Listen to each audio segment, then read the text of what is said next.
Thanda ukubingelela abalandeli be-channel Sichazeni igama lami uHlengiwe Sibonga Mbotho. Namhlanje nginesifiso sokuthi ngike ngizochaza nje ngeso lesithathu ukuthi libaluleke kangakanani kumuntu, liyini futhi iso lesithathu. Iso lesithathu ilapha khona umuntu esekwazi ukufinyelela esigabeni esithize salapho uthola ukuthi izinto eziningi akasaziboni ngamehlo lawa enyama kuphela, kodwa noma ngabe ucimezile noma ngabe uhamba enye indlela ethize ayihlosile, uyayizwa, umqondo wakhe ukwenye into afuna ukuyenza ngaleso sikhathi, kodwa lona liyakwazi ukuvuleka mase limtshengisa iphambili lento. Kodwa-ke yenzeka kanjani lento indaba, yilapho khona usuke usukwazi ukubona ezinye izinto noma ngabe kuthiwa la e-South Africa, kodwa uthole ukuthi uma like lavuleka laxhumana nalezi zinto enizozibala, liyakwazi ukuthi lihambe indawo ende ngisho phesheya, uthole ukuthi uhleli la kodwa kube khona lento oyitshengiswayo ngesimo esithize senzeka kwamanye amazwe.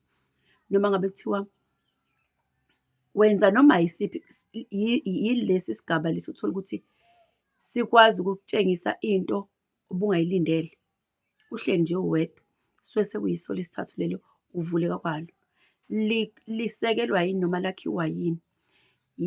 Isiphi lesi sigaba osuke usufike kusona othola ukuthi iso lesithathu kuwena, noma kusuke kwenzakaleni uthola ukuthi iso lesithathu selivulekile. Lokho kusuke kuwubuwena, kusuke sekunikezelelwe ubuwena ngokunamandla ngezinto ezithize lezo ngiy'bala ziwu-4 nje.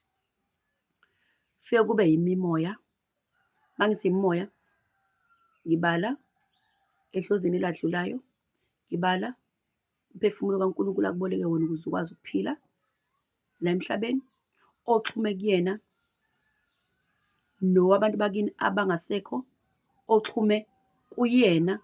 Sho ukuthi nje uma ngase ngisho ngamafishane, uNkulunkulu uqobo lwakho nomphefumulo wakho usuke sekwazi ukukuvumela, noma usuke sekuvumelile ngesimo esithize, usuke ekuvumelile ukuthi likwazi ukuvuleka, uma ekhuluma livuleke likutshengise leyo nto leyo.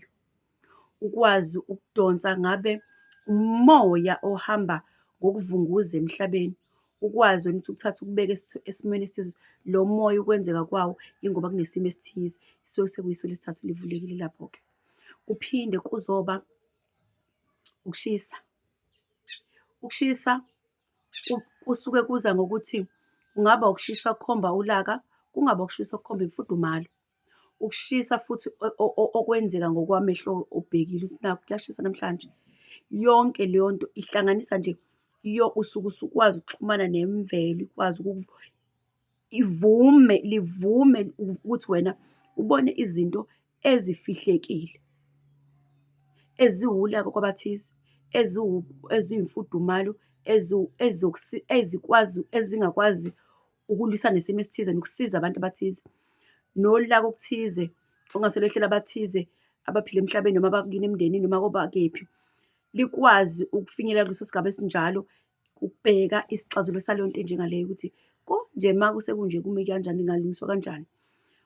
Ukushisa-ke lokhu lihambisana nokushisa, lihambisana nomoya, lihambisane nalokhu futhi engizokubala, ukukhanya. Uma ngithi ukukhanya, ilapho khona uthola ukuthi usukwazi ukubona isimo sento, ukukhanyiselwa ngesimo sento ezohamba yenzeke kumuntu othize noma emhlabeni.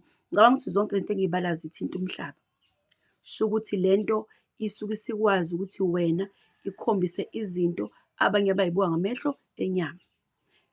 Lisuke selithinta yonke indawo efinyelela ekunyatheleni komuntu, efinyelela endlebeni, izinto ozizwa ngamadlebe, umoya, umphefumulo, ukushisa, ukubanda, yonke into usuke usukwazi ngizoyibiza ngizothi leli suke selikwazi ukunamathela ezintweni eziningi ngesikhathi sisinye.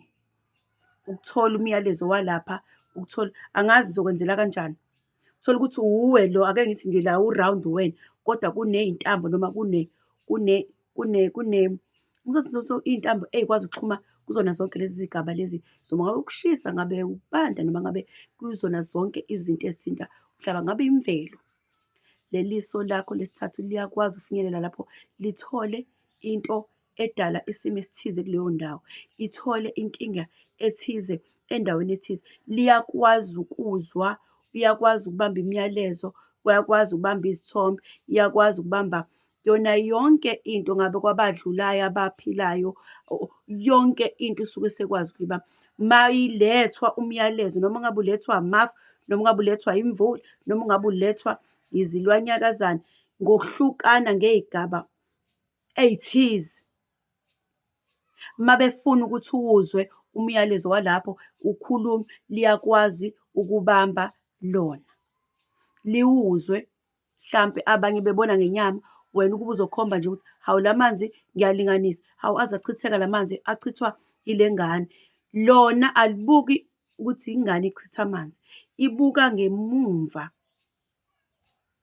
yabona? Uthengele ingane ithoyizi libulale ingane ithoyizi, ithi mayithengele libulale, ushaye ingane wena uthi le ngane iyay'bulala izinto. Lona alibuki lapho ukuthi ingane ibulala izinto, ibuka ngemumva emphefumulweni ophethe impilo yengane, edlozini eliphethe impilo yengane, ukuthi kwenziwa yini ingane. Mase ithola umyalezo ukuthi le ngane yangenwa noma le ngane ikhungethwe isimo esinje, qhamuke nomyalezo. Iso lesithathu selivuleke kanjalo. Kuzoba amanzi. Amanzi-ke lapho ahlanganise yonke into.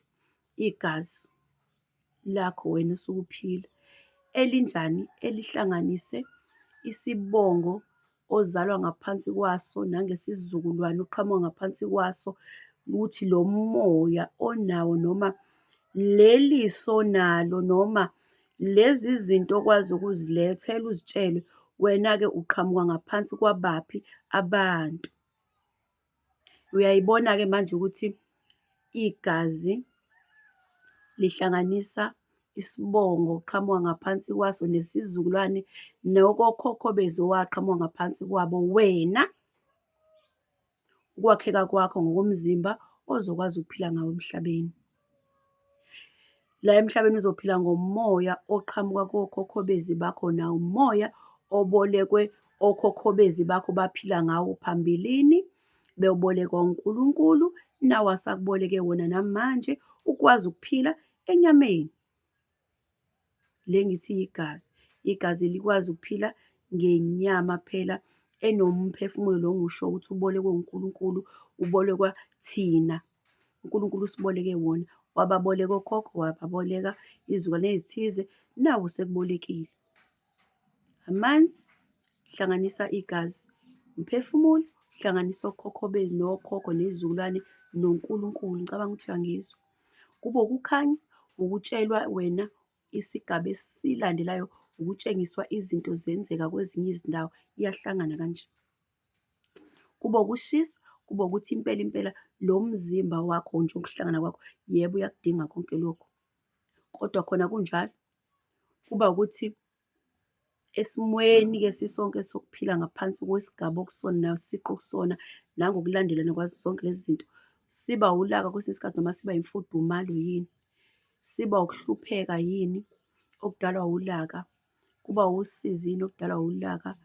Ngazo zonke izigaba leliso lesithathu likwazi-ke ukwamukela imiyalezo, likwazi ukwamukela konke ongase kube ukulungiswa kwesimo esithize osuke ubhekene naso, kodwa lona likwazi ukufika ngqo kuleyo yinto, liyizwe abanye bengayizwa, liyibone abanye bengayiboni, bayikhombe eduze, uyikhombe le kude, baze bayibone mhlampe emva kweminyaka ewu-5 ezayo. Yiso lesithathu-ke lelo eliphethe wena ngesiqu sonke somzimba, nangokuhlangana, ukukhonektha nomhlaba, nokukhonektha nabanye abantu, nangokuzwa ngezinye izimo kwezinye izindawo, ngoba phela wena kube naleli liso leli alihambi-ke kodwa lodwa. Uma ngabe ungilalela kahle, phethe isimo sikaNkulunkulu, iphethe isimo sabantu bakini abaphilayo ekuqaleni, njengoba ngisho ukuthi amanzi, igazi liqhamuka ngaphansi kwalabo bantu. Amanzi qubula awukuhlambulula wena, ingilosi yakho owaphathiswa zona mzukwane, ucelwa kuthiwa uyofika emhlabeni. Lisho ukuthi ligoqa sonke isimo sakho nomphefumulo owuboleke kakhulu ubani? uNkulunkulu. Ake ngitshele kanjena-ke, iso lesithathu libalulekile kakhulu. La ngifuna ukuya khona, ngifuna ukuthi uyibheke khona masithi iso lesithathu libalulekile. Yingakho-ke ngane yakwethu abaphila emhlabeni wobumnyama wamadimoni bengakuvumeli wena ukuthi wenze into eqhamuka egazini lakho, kokhokho bezibakho, wenze into eqhamuka kuNkulunkulu ngomphefumulo wakhe. Ukwazi ukubona ezinye izinto ezizokwenzeka phambili ngisho lathi ukukhanya. Abakuvumi lokho, kodwa bafuna uphile ngesimo sani sokuba ngaphansi kwe-control yabo. Ithini lento ye-control yabo ophila ngaphansi kwayo? Yile abathi uzubona ukuthi iso lesithathu libalulekile. Yile abathi bayenza ibe i-triangle mase belifaka phakathi uphawu ukuthi kahle kahle sizingela abantu abaneso lesithathu. Wena mase uthatha ukuhlupheka kwakini uthi hhayi ngihlupheka kakhulu angisazokunaka, kanti fanele ukunake phela ngendlela okuyiyona ngoba khumbula ukulethwa kwakho emhlabeni wawulethelwe ukuzosiza laba bantu abangafikanga ezulwini lomndeni abamile kuleya ndawo. Le mphefumulo uNkulunkulu ayeyiboleke yona imiphefumulo yokuthi izophila yafike yayingcolisa ngezinto eziningi ezingahambisani nomphefumulo kaNkulunkulu ngoba ngithe uNkulunkulu uboleka umphefumulo abantu. Mase uhamba sekuphela isikhathi fanele ubuyele khona umphefumulo lapha waqhamuka khona nasezulwini lomndeni usufika usungcole kakhulu, awusavumelekile. Siyaphinda sekuthunywa abanye ukuthi hambani bezohlanga besize wena. Wena wenzeke manje ini? Iphutha elikhulu leli engifuna ukukhuluma ngalo lokudayisa iso lesithathu engithe lihamba nokukhanya nomphefumulo nedlozi noNkulunkulu ongumphefumulo wakhe. Uyayibona into eyenzile ukuthi ingakanani?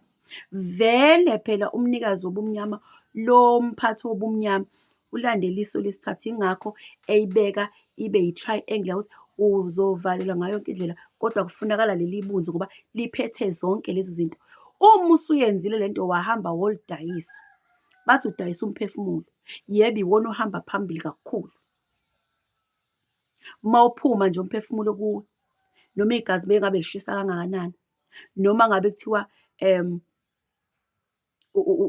impilo yakho ibiyinhle kangakanani, mawuphuma nje umphefumulo uthi sekuphelile, seliphumile lelo so lesithathu ngoba liphethe idlozi, liphethe uNkulunkulu.